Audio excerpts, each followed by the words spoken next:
Hello student, welcome back in chemistry classes. Chemistry classes के अंदर सभी स्टूडेंट का बहुत बहुत वेलकम है। और बेटा आज हम केमिस्ट्री क्लासेस की फिजिक्स सीरीज़ के अंदर काइनेमेटिक्स का लेक्चर नंबर 2 लेकर के आए हैं।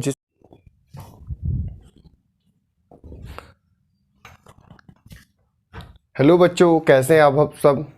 अब स्टार्ट करते हैं बेटा काइनेमेटिक्स का सबसे अच्छा टॉपिक, जो हम प्रीवियस लेक्चर के अंदर तो हम बता ही चुके हैं कि फ्रेम ऑफ रेफरेंस पढ़ चुके हैं, जिससे हमें रिलेटिव मोशन के बारे में पता लगता है कि कोई भी ऑब्जेक्ट किसी दूसरे ऑब्जेक्ट के साथ कैसे एक दूसरे के साथ रिलेशन में रह करके मोशन करता है, या हमें मोशन के बारे में जो पता चलता है उसके रिलेशन से ही पता चलता है। अब जो हम करेंगे वो सबसे पहले स्टार्ट टॉपिक करेंगे डिस्टेंस एंड डिस्प्लेसमेंट। यही इस चैप्टर का सबसे बेसिक टॉपिक है। इसके बारे में इसका अलग अलग एक बार डिस्टेंस करेंगे, फिर एक बार डिस्प्लेसमेंट पढ़ेंगे, फिर दोनों का हम कंपैरिजन करेंगे कि कहाँ हमें डिस्टेंस लगाना होता है, कहाँ हमें डिस्प्लेसमेंट लगाना होता है, क्या क्या फैक्टर हैं, किस जगह हमें डिस्प्लेसमेंट को कैसे कैसे आइडेंटिफाई कर सकते हैं और कैसे कैसे हम डिस्टेंस को आइडेंटिफाई करते हैं। तो लेट्स नाउ स्टार्ट। तो अब स्टार्ट करते हैं। सबसे पहले देखिए distance.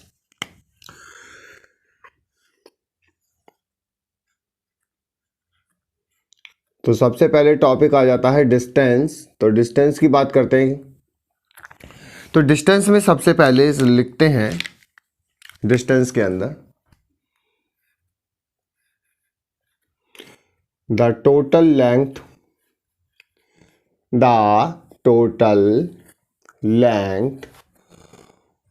of the path, the total length of the path covered by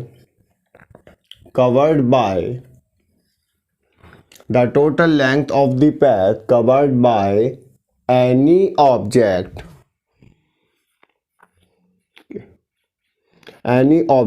in time interval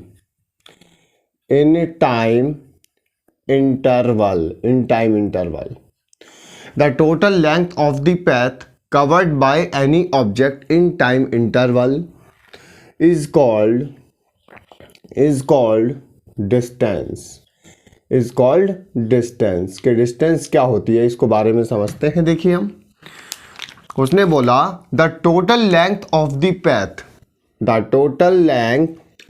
path covered by any object in time interval is called distance. यानी कि किसी भी टाइम इंटरवल में हम किसी भी पैथ की जितनी लेंथ को कवर करेंगे वही हमारा क्या होता है, डिस्टेंस। जैसे एग्जांपल को समझने के लिए लीजिए, यहाँ पर आपका ओरिजिन पॉइंट है, इसको मैंने ओरिजिन पॉइंट बना लिया और इस ओरिजिन पॉइंट का नाम दे दिया मैंने ए। इस ओरिजिन पॉइंट का नाम दे दिया ए। अब यहाँ से ये ए पॉइंट है और यहाँ से एक सीधा रास्ता जा रहा है और सीधा रास्ता ये जा रहा है बी तक। यानी कि बी जो है वो इस रास्ते का एंड पॉइंट होगा। मैंने एंड पॉइंट मान लिया और मैंने मान लिया कि ए से लेकर के बी तक के बीच की डिस्टेंस जो है वो कितनी है, एक्स मीटर है। कितना है, एक्स मीटर। अब मैं किसी भी ऑब्जेक्ट को, यानी कि किसी भी एक स्टूडेंट को यहाँ पर इस ओरिजिन पॉइंट पे खड़ा कर देता हूँ, स्टैंड कर देता हूँ और इससे मैं चलने के लिए कहता हूँ कि आप चलिए यहाँ से। तो ये चलना शुरू करेगा। तो यहाँ से इस रास्ते से इस तरह से चलता जाएगा। वो देखिए इस तरीके से चलता जाएगा, इस तरीके से, और चलते चलते वो कहाँ पे पहुँच जाएगा, बी पर पहुँच जाएगा। जब वो बी पर पहुँचेगा, यानी कि जब वो एंड पॉइंट पर पहुँचेगा, जब वो बी पर पहुँचेगा, जब वो एंड पॉइंट पे पहुँचेगा, तो मैं तब उससे पूछूंगा कि आपने कितनी डिस्टेंस कवर की। तो वो कैसे बताएगा कितनी डिस्टेंस कवर करी, वो सिर्फ बताएगा, वो देखेगा कि जहाँ से मैं चला हूँ यहाँ तक आने में उस रास्ते की लंबाई कितनी है, उस पैथ की लेंथ कितनी है। तो जैसे मैं यहाँ से चलूँ और यहाँ से जाने के बाद मैं दिल्ली जाऊँ और मुझसे तुम पूछने लगो कि आप कितनी डिस्टेंस कवर करके आए, तो मैं क्या बताऊँगा, मैं अपने घर से लेकर के दिल्ली तक के बीच की जो रास्ता है ना, उसके बीच की उसकी जो लेंथ है उसको बताऊँगा मैं कि मेरे घर से दिल्ली जो है 55 किलोमीटर है। इसका मतलब मैं 55 किलोमीटर डिस्टेंस को कवर करके आया हूँ। यानी कि उस रास्ते की लंबाई कितनी है, उस पैथ की लेंथ कितनी है, 55 किलोमीटर। ऐसे ही जब ये ए है बी पर पहुँच गया, तो ए से जब ये ए से चल के बी पे पहुंचा तो तुरंत हमने पूछा कि आपने कितने डिस्टेंस को कवर किया। उन्होंने बोला ए से बी तक की जो डिस्टेंस है वो x मीटर है। इसका मतलब मैंने कितनी डिस्टेंस कवर करी, x मीटर, क्योंकि x ही जो है इस रास्ते की लंबाई है। x मीटर ही जो है वो क्या है, इस रास्ते की लंबाई है। यानी कि कहने का मतलब ये हो सकता है कि A B is equal to जो है वो x मीटर है। यानी ए से बी तक की डिस्टेंस कितना है, x मीटर। तो distance covered by the boy, distance covered bye boy, यानी कि इस लड़के ने कितनी डिस्टेंस कवर करी, x मीटर कवर करी। तो मैं ये कहना चाहता हूं कि the total length of the path covered by the any object in time interval is called distance. जैसे एक और एग्जांपल समझते हैं कि आपके पास ये कोई ओरिजिन पॉइंट है ए, ठीक है। अब वो सबसे पहले एक गाड़ी है जो ए से चलना स्टार्ट करती है, बी तक जाती है, ए से बी तक चली गई, बी से चलना फिर स्टार्ट करती है, सी तक पहुंच जाती है, सी से चलना स्टार्ट करती है, वापस ए पर आ जाती है, इस तरीके से। तो सी से चलना स्टार्ट करती है, वापस ए पर आ जाती है। इसका मतलब क्या है कि सबसे पहले कार कहाँ रखी है, कार हमारे ए पॉइंट पर रखी है। जहां से चलना स्टार्ट करते हैं उसी को क्या बोलते हैं हम, ओरिजिन पॉइंट। अब सबसे पहले कार चली ए से बी की तरफ जाएगी, ए से बी की तरफ चली गई, बिल्कुल, यानी कि ए से बी की तरफ कोई डिस्टेंस कवर करेगी। अब बी से सी की तरफ जाएगी तो डिस्टेंस ये वाली कवर होगी, बी से सी, ठीक है। अब सी से कहां आएगी, वापस ए पर आ रही है, तो इस तरह का डिस्टेंस कवर करेगी। लास्ट में ए से चली, वापस से दूसरे रास्ते से घूम फिर के ए पे आ गई। इसका मतलब ऐसे समझो कि आप अपने घर से चलो और इधर से वापस से घूमते हुए किसी और रास्ते से अपने घर ही आ जाओ, तो आपका ओरिजिन भी पॉइंट वही है और आपका एंड पॉइंट यानी कि फाइनल पॉइंट भी वही है। दोनों सेम पॉइंट है, ओरिजिन पॉइंट और फाइनल पॉइंट भी सही है। तो अब बताइए कि उसने कितनी डिस्टेंस कवर करा।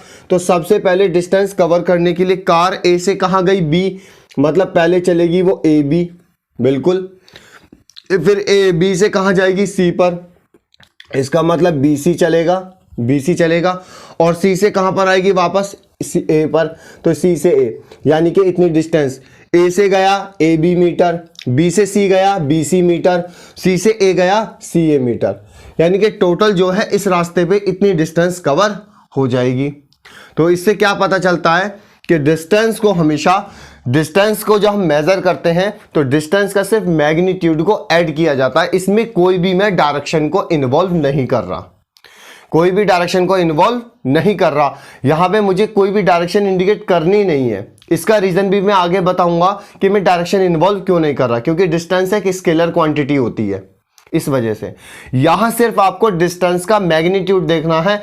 चाहे डायरेक्शन कुछ भी हो, चाहे ईस्ट में जा रहा हो, चाहे नीचे जा रहा हो, चाहे टॉप पे जा रहा हो, चाहे ईस्ट में जा रहा हो, चाहे वेस्ट में जा रहा हो, कहीं भी पॉइंट कहीं पे जा रहा है, चाहे चल के वापस आ रहा है, आपको हमेशा डिस्टेंस को ऐड ही करना है। आपको डिस्टेंस ना तो नेगेटिव लेनी है, ना ही जीरो करना है। जीरो एक अलग कंडीशन में हो सकती है, वो बताएंगे। तो पता चल गया इतनी बात कि जैसे कार चली तो कार ए से बी गई तो ए से बी तक की डिस्टेंस, बी से सी गई तो बी से सी तक की डिस्टेंस, और सी से ए आई तो सी से ए तक की डिस्टेंस। तो यानी कि डिस्टेंस के बारे में इतना पता चल गया, ठीक है, आप डिस्टेंस निकाल सकते हैं। दूसरी बात, तीसरी सिचुएशन, एक एग्जाम्पल मैं आपको बताऊंगा। अगर कोई भी ऑब्जेक्ट एक सर्कुलर पैथ पे मोशन करे, any object travel on circular path, यानी कि कोई भी ऑब्जेक्ट जो है वो सर्कुलर पैथ पे मूव करना शुरू करे, तब वो कैसे डिस्टेंस निकालेंगे आप। तो आप ध्यान से देखिएगा, ये कोई भी एक सर्कुलर पैथ है इस तरह का, ठीक है। आपको पता है ये इसका सेंटर पॉइंट होता है और ये इसकी क्या होती है, रेडियस। ये क्या हो गया, रेडियस, यानी कि R4 रेडियस आपको हमेशा ध्यान रखना है। सारी कंडीशन बता के चलूंगा मैं, आप काइनेमेटिक्स के अंदर कोई कंडीशन आपकी बचेगी नहीं, चाहे स्ट्रेट लाइन हो, चाहे सर्कुलर पैथ हो, चाहे डायरेक्शन के साथ हो। तो अब कोई भी ऑब्जेक्ट जो है मैं सर्कुलर पैथ पे चलाना स्टार्ट करता हूं, यानी कि उसे सर्कुलर पैथ पे मूव कराना है। तो यह रेडियस वाला पॉइंट है, तो इस पॉइंट को मैं मान लेता हूं ओरिजिन पॉइंट। तो जैसे ही मैंने देखिए स्टूडेंट यहां इसको ओरिजिन पॉइंट को मान के चला और मूव कराना स्टार्ट करा, तो ये यहां से मूव करना स्टार्ट करेगा, इस तरीके से यहां से मूव करना स्टार्ट करेगा, यहां से मूव करेगा, यहां से मूव करेगा, यहां से मूव करेगा, इस तरीके से मूव करता करता वो वापस इस तरीके से चक्कर लगाने शुरू कर देगा। तो मुझे खुद बताइए कि जब मैं सपोज कर मैं इस वाले पॉइंट से कहता हूं यहाँ पे कोई एक बॉय है, मैंने कि चलो एक चक्कर लगा के आओ, तो यहां से उसने एक चक्कर लगाया, एक चक्कर, मैं कहने लगा फिर दोबारा से एक चक्कर लगाओ, 2 चक्कर लगाए, क्या 3 चक्कर लगाओ, तो 3 चक्कर लगाए। तो तुमने देखा कि जब वो बार बार यहां पे चक्कर लगा रहा है तो वो कितनी डिस्टेंस कवर कर रहा है। जब वो गोल गोल गोल गोल चक्कर लगाएगा तो वो कितनी डिस्टेंस कवर कर रहा होगा, तो वो डिस्टेंस कवर कर रहा होगा इसके सरकमफेरेंस के, यानी कि जितना इसका सरकमफेरेंस होगा उतना ही तो डिस्टेंस कवर करेगा, या इससे ज्यादा कर लेगा, या कहीं ट्राइंगल बन रहा है या कहीं स्ट्रेट लाइन, नहीं, ये सर्कुलर पैथ है। और इस बात का ध्यान रख लेना कि जब कोई भी ऑब्जेक्ट सर्कुलर पैथ में मूव कर रहा है या सर्कुलर मोशन करता है तो वहां पर जो उसकी डिस्टेंस कवर्ड होती है वो सरकमफेरेंस के इक्वल होती है, यानी कि डिस्टेंस कवर्ड, यानी कि यहां पे लिख सकते हो distance is equal to covered circumference, covered circumference के कितना उसका सरकमफेरेंस है, सरकमफेरेंस। तो आपको पता है स्फेरिकल शेप है, तो स्फेरिकल सरफेस का सरकमफेरेंस कितना होता है 2 पाई आर, तो यानी कि डिस्टेंस जो चल जाएगी वो कितनी चल जाएगी 2 पाई आर, 2 पाई आर। सारी सिचुएशन में इसके अंदर बताऊंगा, यानी कि वो ऑब्जेक्ट कितनी डिस्टेंस कवर करेगा, वो ऑब्जेक्ट डिस्टेंस कवर करेगा सरकमफेरेंस के इक्वल। अब इसमें भी वो है सिस्टम, देखिए सपोज करो लड़के ने अगर एक साइकिल कंप्लीट कर रहा है, यानी कि एक चक्कर कंप्लीट कर रहा है, तो एक चक्कर में डिस्टेंस कवर कर लेगा 2 पाई आर, क्योंकि पूरे चक्कर में 2 पाई आर। अब सपोज करो उसने 2 चक्कर लगाए, अब 2 साइकिल के अंदर कितना लगा लोगे 2 इंटू 2 पाई आर, कर सकते हो ना, मतलब 4 पाई आर डिस्टेंस, मतलब उतना ही मल्टीप्लाई करते चले जाओगे। एक साइकिल में चलेगा 2 पाई आर, तो 2 साइकिल में 2 इंटू 2 पाई आर, 3 साइकिल के अंदर 3 इंटू 3 पाई आर, 4 अगर 4 साइकिल चलेगा तो 4 इंटू 4 पाई आर। क्लियर है। सपोज करो मेरे पास n चक्कर चला तो कितना हो जाएगा n into 2 pi r, n into 2 pi r, तो यानी कि कितना हो जाएगा 2 pi r into n, 2 pi r into n। इस तरीके से भी हो सकता है। अगर सपोज करो आधा चक्कर चलाया, आधा चक्कर यानी कि यहां से चलना शुरू किया और यहां से चलने के बाद यहां पर आ गए, ये तो हाफ चक्कर होता है, और इस पॉइंट को मैं यहां मिलाने की कोशिश करूंगा, तो यानी कि आधा चक्कर चला, तो आधे चक्कर में क्या होगा उस सरकमफेरेंस का आधा, यानी कि 2 पाई आर बाई 2, यानी कि हाफ साइकिल के अंदर देखिए आप, अगर यहां पे मेरा हाफ साइकिल आ जाता है तो हाफ साइकिल के अंदर टोटल सरकमफेरेंस कितना 2 पाई आर, चला आधा चक्कर तो 2 से 2 कैंसिल, तो कितनी डिस्टेंस कवर करेगा पाई आर। तो वो क्वेश्चन के ऊपर डिपेंड करेगा कि आपको वहां पे पाई की वैल्यू 3.14 रखनी है या नहीं रखनी, या आंसर आपको ऐसे ही देना है, वो आप पे भी डिपेंड करता है और क्वेश्चन की कंडीशन पे भी डिपेंड करता है। तो क्या हम इस तरीके से सर्कुलर, अगर कोई भी ऑब्जेक्ट सर्कुलर मोशन में डिस्टेंस कवर करेगा या सर्कुलर मोशन में मूव करेगा, क्या हम उसकी डिस्टेंस फाइंड कर सकते हैं? यस, हम उसकी डिस्टेंस फाइंड कर सकते हैं। उसकी डिस्टेंस हो जाएगी 2 पाई आर, जितने चक्कर लगाएगा उतने ही हम उसकी डिस्टेंस को मल्टीप्लाई करते चले जाएंगे। n चक्कर लगाएगा तो n इंटू 2 पाई आर। तो आप इसे नोट कीजिएगा, फिर हम इसकी प्रॉपर्टीज के बारे में पढ़ते हैं।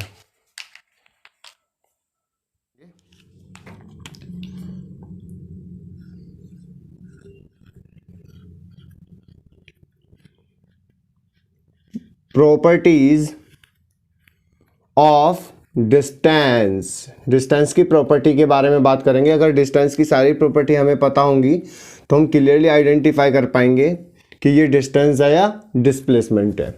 प्रॉपर्टीज ऑफ डिस्टेंस, तो एक एक प्रॉपर्टी को एक्सप्लेन करेंगे। सबसे पहली प्रॉपर्टी क्या है? SI unit. सबसे पहला है SI unit of distance. Distance कभी भी आप एसआई यूनिट जो लेंगे या आपके ऑप्शन में भी पूछा जाता है वो मीटर होती है। कैसी होती है? मीटर, METRE मीटर, यानी कि SI unit of distance metre. Number second, CGS unit, आपने लास्ट लेक्चर में पढ़ा था, लास्ट चैप्टर में पढ़ा भी था। CGS यूनिट ऑफ डिस्टेंस, तो CGS यूनिट ऑफ डिस्टेंस कितना आ जाएगा, सेंटीमीटर। यहाँ पे सेंटीमीटर आ जाएगा, सेंटीमीटर से रिप्रेजेंट कर सकते हैं। दो प्रॉपर्टी हो गई। उसके बाद नंबर थर्ड जिसको हम एक्सप्लेन करेंगे, distance is a scalar quantity. तो यहां लिखेंगे distance is a scalar quantity, यानी कि जो डिस्टेंस होती है वो एक तरह की स्केलर क्वांटिटी होती है। अब आपको पता है कोई भी फिजिकल क्वांटिटी दो टाइप्स की होती हैं, एक स्केलर क्वांटिटी, एक वेक्टर क्वांटिटी। स्केलर क्वांटिटी वो क्वांटिटी होती हैं जिसके अंदर सिर्फ हमें मैग्नीट्यूड की रिक्वायरमेंट होती है, डायरेक्शन की नहीं, वो तो स्केलर क्वांटिटी होता है। और वेक्टर क्वांटिटी वो क्वांटिटी होती हैं जिसमें हमें डायरेक्शन भी चाहिए और मैग्नीट्यूड भी चाहिए होता है। तो distance is a scalar quantity. तो यहां से पता चल रहा है स्केलर क्वांटिटी। अब यानी कि स्केलर क्वांटिटी है तो इसका मतलब मुझे इसका सिर्फ क्या चाहिए, मैग्नीट्यूड। ओनली रिक्वायर्ड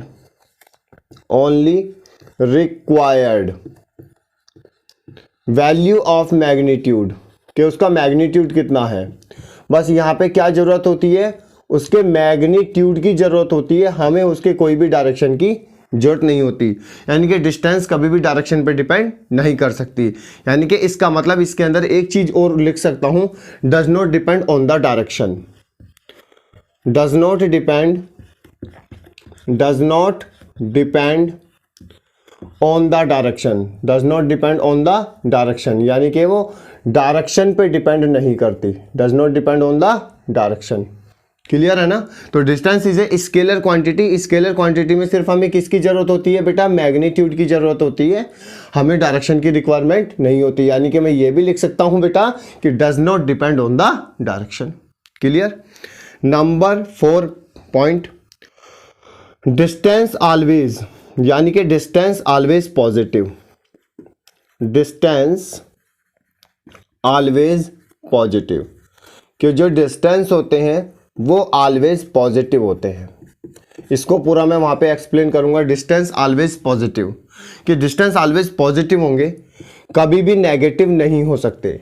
अगर मैं नेगेटिव की बात करूं, नेगेटिव नहीं हो सकते, negative not possible, negative not possible, distance कभी भी नेगेटिव नहीं हो सकती। अच्छा, डिस्टेंस नेगेटिव नहीं हो सकती, इसका रीजन क्या है, क्यों नहीं हो सकती डिस्टेंस?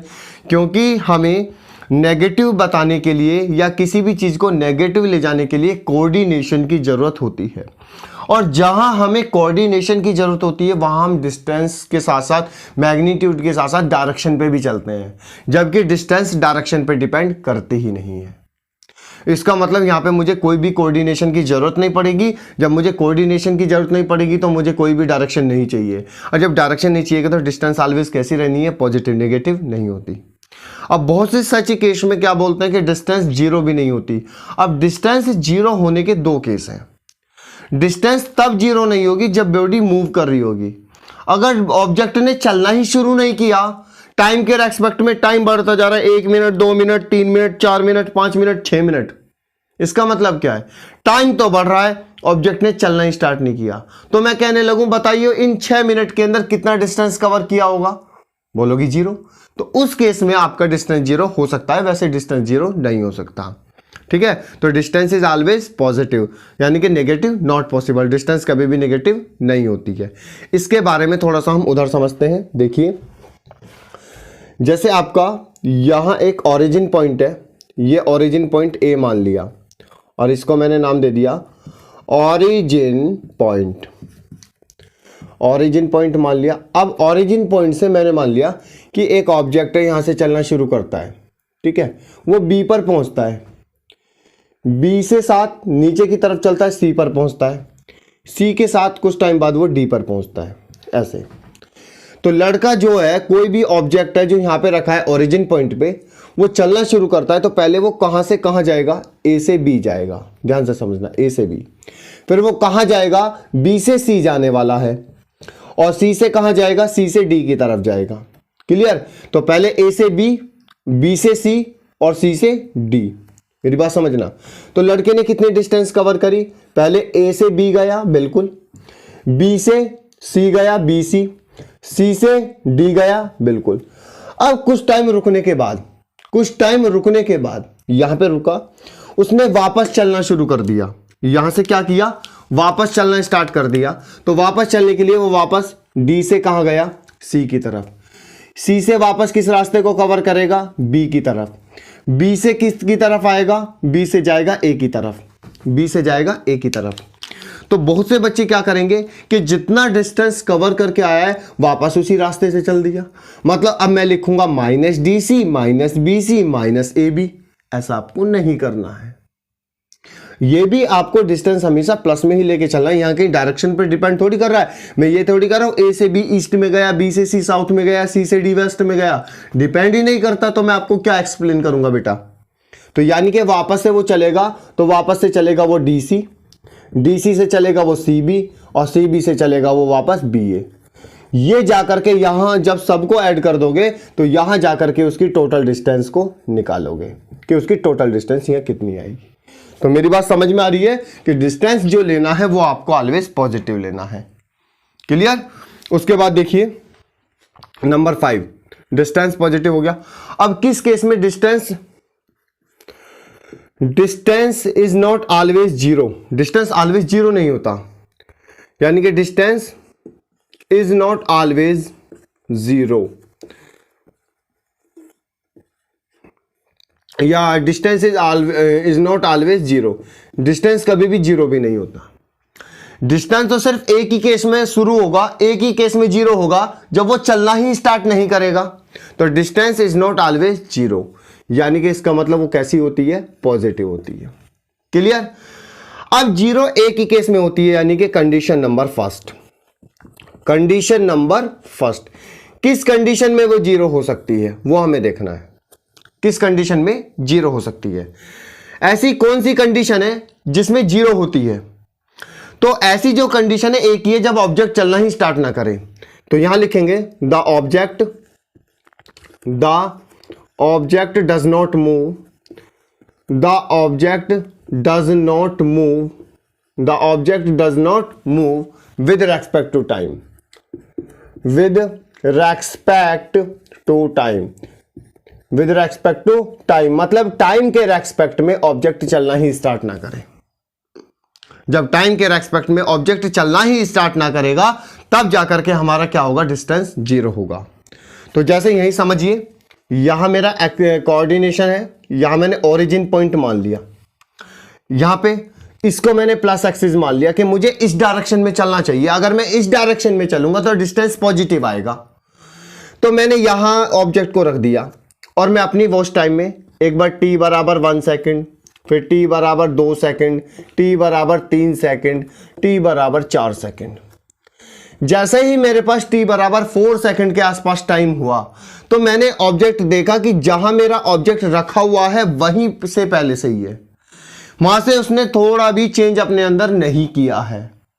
इसका मतलब वही है, इसका मतलब उसने कोई डिस्टेंस कवर नहीं करी, उसने कोई भी डिस्टेंस कवर बेटा नहीं करी। मेरी बात समझ में आ रही है। मैं बहुत आसान से पढ़ा रहा हूं, बहुत सिंपल लैंग्वेज में, क्योंकि आपका ये डिस्टेंस और डिस्प्लेसमेंट ही चल रहा है, चलना शुरू नहीं किया। फिर मैंने और टाइम बढ़ाया। किसी ने पूछा कि मुझे बताओ 10 सेकंड के बाद क्या हुआ, कि 10 सेकंड के बाद कितनी डिस्टेंस कवर करी, 10 सेकंड के बाद कितनी डिस्टेंस कवर करी।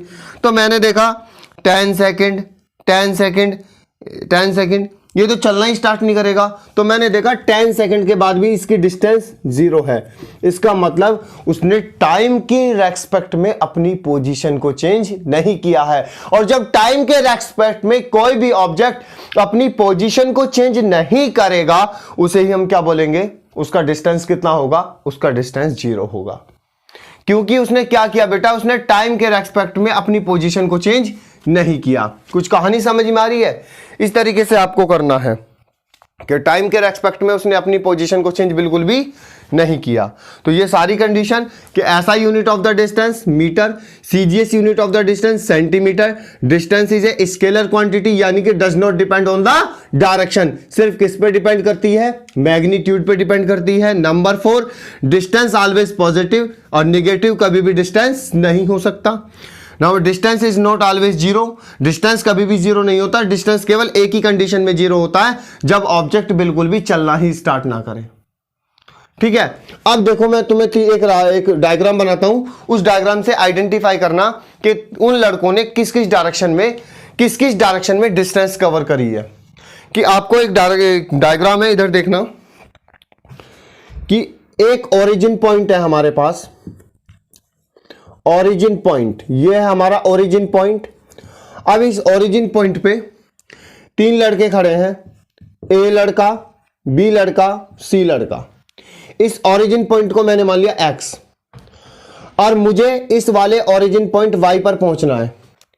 तो एक लड़का तो जो है वो सीधा जाता है, बिल्कुल इस तरीके से चला जाएगा। उसके बाद एक लड़का थोड़ा सा इस तरीके से चलता है, इस तरीके से चलता है, और एक लड़का इस तरीके से पहुंच जाता है, इस तरीके से। देखना क्लियर? मैं तीनों लड़कों के अलग अलग नाम बताऊंगा। स्ट्रेट लाइन में जा रहा है ए, नीचे से होकर के जा रहा है बी, और इसमें जा रहा है सी। तो बताइए, सबसे पहले मुझे इसमें से आइडेंटिफाई करना है कि ये तीनों के तीनों ने डिस्टेंस कवर करी है या डिस्प्लेसमेंट कवर किया है। तीनों स्टूडेंट ने, ये जो मेरे तीनों स्टूडेंट है ए बी सी, तीनों ने डिस्टेंस को कवर किया है। ए जा रहा है स्ट्रेट लाइन, देखिए आप, ए जा रहा है स्ट्रेट लाइन, क्लियर। बी जो जाएगा थोड़ा सा मूव करते हुए जाने वाला है इधर से, इसके पास ज्यादा पैसे आ रहे हैं, ज्यादा किराया लगा रहे हैं, और सी जा रहा है इस रास्ते से। तो तीनों ने डिस्टेंस कवर करी है या डिस्प्लेसमेंट भी कवर किया है? तीनों ने, अभी डिस्टेंस की बात कर रहे हैं तो डिस्टेंस कवर करी है। तो मुझे बता सकता है कि कौन सा लड़का सबसे कम डिस्टेंस कवर करेगा? बता सकते हैं, बिल्कुल बता सकते हैं। सबसे कम डिस्टेंस मेजर करने का एक ही तरीका होता है कि 2 पॉइंट जहां से चलना है और जहां जाना है, यानी कि ओरिजिन पॉइंट और एंडिंग पॉइंट, यानी कि ओरिजिन पॉइंट x और एंडिंग पॉइंट y, इनको पकड़िए, इन दोनों को आपस में मिला दीजिए। जिस स्ट्रेट लाइन से आप उसे मिलाएंगे वही आपका क्या है? Minimum distance.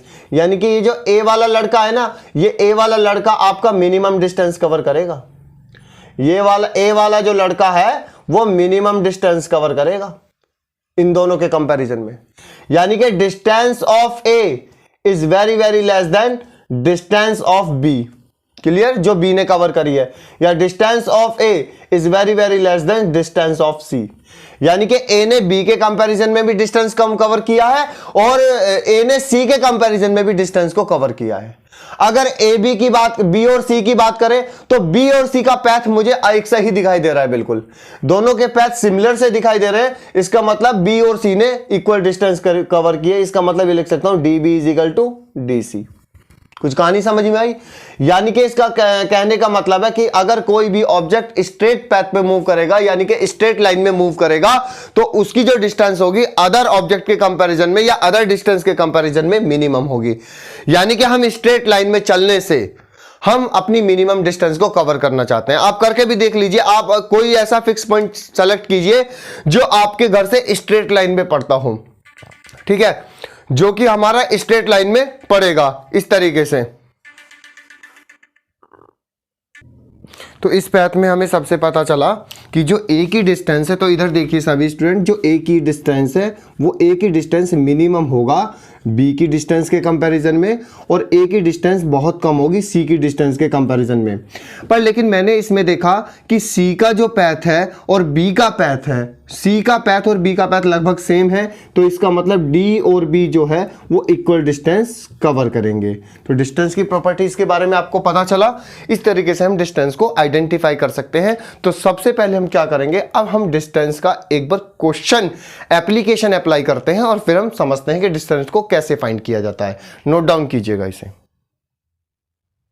तो देखिए स्टूडेंट, अब हम क्या करते हैं, सबसे पहले जो डिस्टेंस से रिलेटेड पहला क्वेश्चन है चैप्टर का, वो हम लेके चलते हैं। ये इस चैप्टर का पहला क्वेश्चन है, इंपॉर्टेंट क्वेश्चन है। सारे क्वेश्चन अच्छे होंगे, बहुत अच्छे से समझ में भी आएंगे, आप इसे ध्यान से समझिएगा। देखिए सबसे पहले क्या बोल रहा है वो, इसके अंदर हम क्वेश्चन की रीडिंग करते हैं जैसे हम करते हैं। इनकी क्वेश्चंस को हमें डेली करना है। A particle move on according to X axis, पहले यही कोमा लगा दीजिए कि एक पार्टिकल है जो एक्स एक्सिस के अकॉर्डिंग मूव कर रहा है और जिसके कोऑर्डिनेट दे दिए 20,0, ठीक है, and return at same line point, उसी पॉइंट पे उसी लाइन पे वापस आता है और वापस आने के कोऑर्डिनेट हो गए -20,0, ठीक है। Calculate cover distance by particle, particle के थ्रू डिस्टेंस को, जो उसने डिस्टेंस कवर करी है वो बताइए एक सिंगल साइकिल में, मतलब एक सिंगल चक्कर में। कहने का मतलब ये है एक पार्टिकल जो है एक्स एक्सिस पे मूव कर रहा है तो पहले वो जाता है 20,0 कोऑर्डिनेशन की तरफ और वापस उसी रास्ते से -20,0 की तरफ आता है। तो इस साइकिल के अंदर उसने कितनी डिस्टेंस कवर करी वो हमें फाइंड करना है। तो ऐसे क्वेश्चन के लिए सबसे पहले आपको कोऑर्डिनेशन एक्सिस बनाने होंगे, जो आप जानते हैं इस तरीके से एक्सिस बनाते हैं और इस तरीके से एक्सिस बना लेते हैं, ठीक है। और ये आ जाता है मेरा प्लस एक्सिस और ये आ जाता है मेरा माइनस एक्स एक्सिस, ये आ जाता है प्लस वाई एक्सिस और ये आ जाता है मेरा माइनस वाई एक्सिस, ठीक। और ये आपका आ जाता है 0 पॉइंट आ जाता है। तो क्वेश्चन में सबसे पहले मुझे समझिए कि पहला जा रहा है वो एक्स एक्सिस के अकॉर्डिंग, अगर हम एक्स एक्सिस के अकॉर्डिंग देख रहे हैं तो वो दे रहा है 20,0। तो जिस एक्सिस के अकॉर्डिंग हम जाएंगे तो उसका पहला कोऑर्डिनेट यहाँ पे जो वो एक्स का कोऑर्डिनेट होगा और सेकंड कोऑर्डिनेट हमारा वाई का कोऑर्डिनेट होगा, ये तो आप जानते ही हैं। तो मतलब एक्स तो मेरा प्लस का 20 है या माइनस का 20 है, प्लस का 20 है, इसका मतलब मैं इधर की तरफ जाऊंगा। कहने का मतलब है इधर मैं जाऊंगा 20 मीटर, यहाँ पे पहुंच गया मैं 20 मीटर, क्लियर। उसके बाद वाई एक्सिस, प्लस का वाई एक्सिस है तो प्लस का वाई एक्सिस कोऑर्डिनेट 0, मतलब मुझे वाई एक्सिस की तरफ तो जाना ही नहीं है, ठीक। And return same line path, यानी कि जिस लाइन पे जा रहा है उस लाइन पे वो वापस भी आएगा। तो इस लाइन पे वो यहाँ पर पहुँच गया 20 मीटर के कोऑर्डिनेशन की डिस्टेंस कवर करता हुआ, वापस उसने चलना शुरू किया, वापस यहाँ से चलेगा, वापस चलेगा तो वापस यहाँ भी पहुँचेगा। पर उसने बोला कि -20, मतलब उसे माइनस एक्स एक्सिस की तरफ चलना है, तो माइनस एक्सिस की तरफ यहाँ पे चलते हुए वो हो गया -20 मीटर। तो अब इस सिंगल साइकिल के टाइम पे आप मुझे टोटल डिस्टेंस बता दीजिए। तो मैंने मान लिया, अभी ध्यान से समझना कि ये जो ओरिजिन पॉइंट है इसको मैंने O पॉइंट मान लिया, कैपिटल O, और यहाँ पे जो मान लिया इसको मैंने 20 मीटर प्लस एक्स एक्सिस में A पॉइंट मान लिया और इसको मैंने B पॉइंट मान लिया। तो पहला जो पार्टिकल है वो पार्टिकल कहाँ से जाएगा, O से A की तरफ जाएगा, प्लस एक्सिस की तरफ में। तो यानी कि डिस्टेंस कवर करने के लिए, वो डिस्टेंस कवर करने के लिए सबसे पहले O से A के पास जाएगा, बिल्कुल जाएगा। तो O से A तक पहुंच गया। अब उसने वापस अपनी जर्नी स्टार्ट कर दी, तो वापस अपनी जर्नी स्टार्ट करेगा तो A से वापस कहाँ आएगा, O की तरफ आएगा। तो A से वापस O की तरफ आएगा, तब जाकर के B पे पहुंचेगा। ये थोड़ी है कि A से B डायरेक्ट पहुंच जाएगा, नहीं। जब वो A से B जा रहा होगा तो रास्ते में उसे O मिलेगा, तो इसका मतलब वो A से O वापस आएगा, तो A से O वापस आएगा, प्लस जब वो O से लेकर के B तक जाएगा। मेरी बात समझ में आ रही है? यहां तक समझ गए होंगे। ये नहीं कि आप A B डायरेक्ट कर देंगे, अगर डायरेक्ट कर भी देंगे तो आपको डायरेक्टली ऐड करना पड़ेगा फिर। तो पहले लड़का A पार्टिकल O से A गया, अब उसे A से B जाना है तो वाया O होके जाएगा, तो वापस अपने उसी पॉइंट पे आ जाएगा O पे, फिर यहां से वापस B की तरफ चलेगा, क्लियर। तो O से A कितने मीटर गया, 20 मीटर गया, 20 मीटर। A से O कितना आया, 20 मीटर आया, 20 मीटर आया। अब O से B, बहुत से बच्चे कहेंगे -20, अरे डिस्टेंस तो कभी माइनस होती ही नहीं है, चाहे कोऑर्डिनेशन आपको दे या ना दे, आपकी डिस्टेंस माइनस में होती नहीं है। यहां भी यानी कि मतलब 20 मीटर, टोटल कितना आ गया 60 मीटर, यानी कि distance covered by the particle 20 metre. बस ये क्वेश्चन था, इजी क्वेश्चन है फर्स्ट क्वेश्चन, यानी कि डिस्टेंस कवर्ड बाय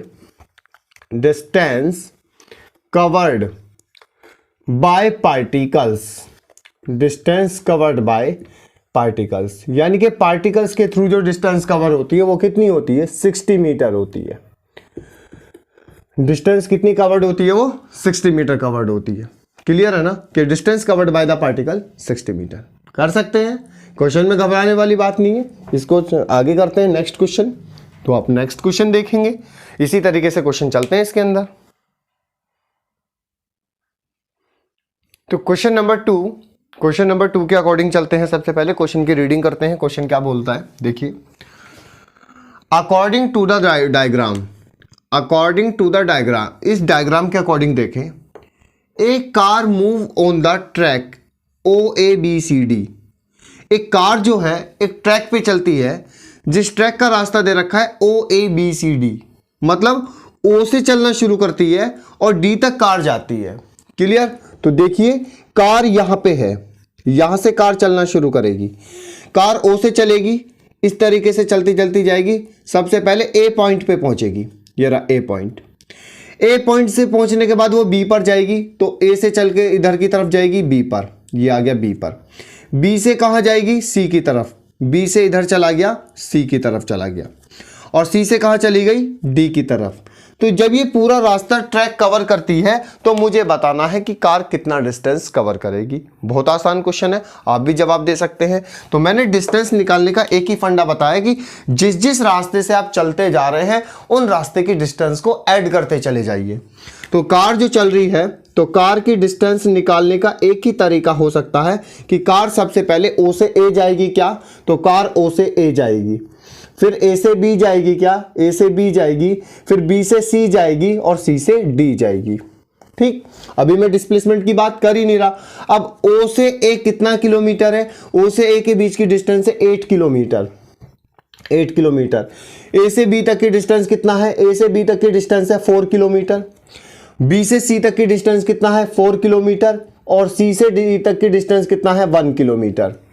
ठीक है, तो 8 और 4 कितना होता है? 12, 12 और 4 कितना हो गया? 16, और 16 और 1 17, यानी कि कार कितनी डिस्टेंस कवर करेगी? 17 किलोमीटर के आसपास।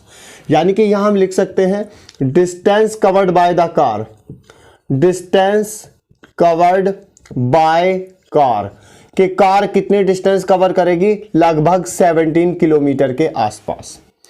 कुछ कहानी समझ में आई? कहानी समझ में आ गई ना? इस तरीके से हम क्या कर सकते हैं? डिस्टेंस के क्वेश्चन निकाल सकते हैं। अभी तो स्टार्ट हुआ है, नेक्स्ट क्लास में डिस्प्लेसमेंट और क्वेश्चन ही चलेंगे। उसके बाद यानी कि कल थर्ड लेक्चर आएगा, थर्ड लेक्चर के अंदर ये क्वेश्चन ही होंगे। उसके बाद सबसे पहले उसके बाद ये क्या करेंगे हम, तब जाकर के हम स्पीड, यूनिफॉर्म स्पीड, वेलोसिटी के बारे में पढ़ेंगे। तो इससे आगे कल करते हैं। आज की क्लास के इतना ही है और आपको ये क्वेश्चंस करके देखने हैं। ठीक है, और आज की क्लास के डिस्क्रिप्शन के लिंक में इन्हीं के सिर्फ डिस्टेंस से रिलेटेड क्वेश्चन, जितना मैंने बताया डिस्टेंस से रिलेटेड क्वेश्चन की PPT डाल दी जाएगी।